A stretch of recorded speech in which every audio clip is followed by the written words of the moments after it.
ഒരു തകർപ്പൻ തെരഞ്ഞെടുപ്പ് കഴിഞ്ഞ് അതിൻ്റെ റിസൾട്ട് വരാനിരിക്കുന്നു. ആര് ജയിച്ചാലും നന്നായി ഭരിച്ചാൽ മാത്രം മതി. എൻ്റെ തക്കാളി അവിടെ വലുതായി വരുന്നുണ്ട്. എൻ്റെ പേരയും തക്കാളി.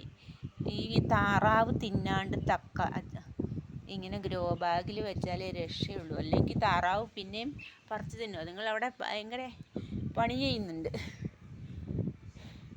വാഴയുള്ളത് കൊണ്ട് വാഴപ്പഴം തിന്നാം നമ്മൾക്ക്. പിന്നെ എന്താ പറയുക, ഇന്ന് മാലപ്പടക്കങ്ങളും ലഡുകളും എല്ലാം ധാരാളം ചിലവാകും.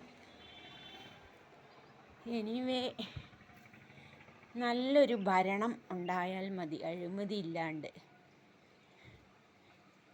കളവും ചതിയും കൊലയും ബലാത്സംഗവും ഒന്നുമില്ലാത്ത ഒരു മാവേലി ഭരിച്ചിരുന്ന നാട് പോലത്തെ.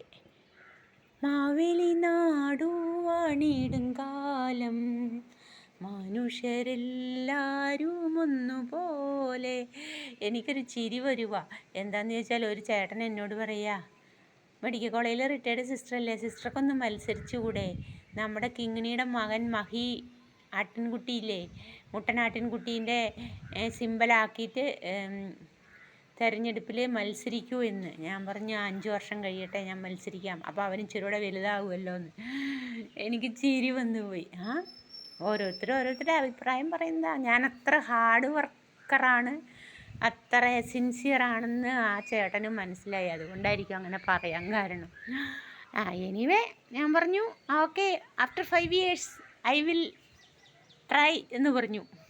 കുറച്ച് പൈസ ഉണ്ടാകണമെന്ന് പറഞ്ഞു കെട്ടിവെക്കാൻ. ഇപ്പം വീട് പണിയൊക്കെ കഴിഞ്ഞുകൊണ്ടേ പൈസ ഇല്ല, അതൊരു വലിയ പ്രോബ്ലമാണെന്ന് ഞാൻ ചേട്ടനോട് പറഞ്ഞു. Anyway, will see.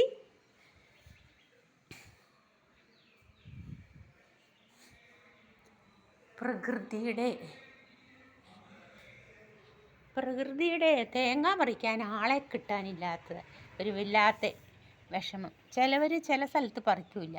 അതിനൊരു സംവിധാനമൊക്കെ ഉണ്ടാകണം. ഓരോ പഞ്ചായത്തുകളിലും ഓരോ തെങ്ങ് കയറ്റക്കാർ മസ്റ്റായിട്ട് ആ പഞ്ചായത്തിലുള്ള തേങ്ങ പറിച്ചു കൊടുക്കണം എന്നൊരു നിയമം വരണം. അപ്പോൾ പിന്നെ തേങ്ങ പറിക്കാതെ ഉള്ള ഒരു ബുദ്ധിമുട്ട് ഉടമസ്ഥന് വരില്ല. അത് വളരെയധികം ഒരു ഇമ്പോർട്ടൻ്റ് കാര്യമാണ്. അതത് പഞ്ചായത്തുകളിൽ അതത് തെങ്ങ് കയറ്റക്കാർ രജിസ്ട്രേഡ് തെങ്ങ് കയറ്റക്കാർ ഉണ്ടാവണം. അപ്പം ഓരോ പക്ഷാഭേദം കാണിക്കില്ല. ചിലവർ ഈ വീടിനടുത്തുള്ള തേങ്ങ പറിച്ച് തരാതെ പുറത്ത് പോയി പറിക്കും. അത് നിർത്തലാക്കണം. അവരുടെ പഞ്ചായത്തിലുള്ളത് മുഴുവൻ അവരെ കൊണ്ട് പറപ്പിക്കണം, പുറത്തുനിന്നുള്ളവരെ കയറ്റരുത്. അങ്ങനെ ഒരു സംവിധാനം വരണമെന്നാണ് ഇപ്പം ഞാൻ ആലോചിക്കുന്നത്. കാരണം എന്താണെന്ന് വെച്ചാൽ, 2 തെങ്ങുണ്ടായിരുന്നതിൽ ഒരെണ്ണം ഫ്രണ്ടിലായതുകൊണ്ട് ഞാൻ മുറിച്ച് കളഞ്ഞു. ഇപ്പം നിറച്ച് തിങ്ങി തേങ്ങ നിൽക്കുന്നുണ്ട്. ഓരോന്നോരോന്ന് തെങ്ങ് പറിച്ച് തരുന്നുണ്ട് ആവശ്യത്തിന്. പക്ഷേ ബൈ മിസ്റ്റേക്കിൽ നമ്മുടെ കിങ്ങിണി ആടും മഹി ആട്ടിൻ കുട്ടിയൊക്കെ അതുവഴി പോവുമോ, അല്ലെ ഞാൻ തന്നെയാണെങ്കിലും ഒന്ന് പാസ് ചെയ്യുമ്പോൾ തലയിൽ വീഴാൻ വല്ല ദാരുണമായ അപകടം സംഭവിക്കുമല്ലോ. അങ്ങനെ സംഭവിക്കാൻ പാടില്ലല്ലോ. പിന്നെ തെങ്ങ് ചതിക്കില്ല എന്നൊക്കെ പറയും.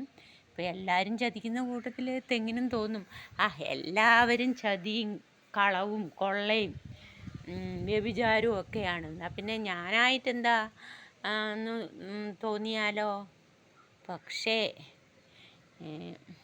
തെങ്ങൊന്നും ശരിക്കും ചതിക്കുന്നതല്ല. ഉണങ്ങിയ തെങ്ങുകൾ വെട്ടിക്കളയാഞ്ഞിട്ടാണ്. കഴിഞ്ഞ കോഴിക്കോട് ഒരു കുട്ടിക്ക് ഭക്ഷണം കൊടുത്തുകൊണ്ടിരുന്നപ്പോൾ തെങ്ങ് മറിഞ്ഞ അമ്മയുടെ ദാരുണാന്ത്യം ഭയങ്കര വേദനാജനകമാവുന്നു. അപ്പം ഫൈനൽ റിസൾട്ട് അറിയാൻ വേണ്ടിയിട്ട് ഞാൻ കാത്തിരിക്കുകയാണ്. എല്ലാ വിജയികൾക്കും ഓൾ ദ ബെസ്റ്റ്. പരാജിതർ ദുഃഖിക്കപ്പെടേണ്ട, അടുത്ത ഊഴം നിങ്ങളുടേതാണ് എന്ന് പറയാം. Okay, thank you for watching. Please subscribe.